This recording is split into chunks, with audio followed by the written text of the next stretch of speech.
ভাই বলছি 500 টাকা পয়সা ধার দে, হাতটা ভাঙিয়ে গেছে, একটু ডাক্তার কাছে ঘুরে আসি। আর বলিস না ভাই, আমার কাছে একদমই টাকা নাই রে। ছেঁড়া জামা প্যান্ট পরে ঘুরি আমি। কোথায় ছেড়া? এই দেখ, বাপের প্যান্ট পরে ঘুরি বলছি, বেল্টি দিয়ে চপ্পরে পরে ঘুরি। দুবেলা খাবার জুটে না, তো কি আর বলবো।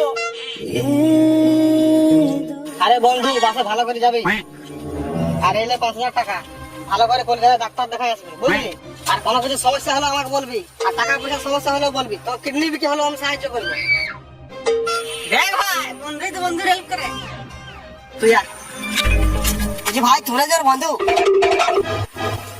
ইয়ে আগে দেখা ইয়েছে আমার বন্ধু, আমার ছোটবেলার বন্ধু, আমার নেঙ্গাটাকার বন্ধু, আমার সব থেকে প্রিয় বন্ধু। আমার জীবনে কত কত সমস্যা আসছে, কিন্তু তুই আমার একটা বাঁচি রাখা যাবে।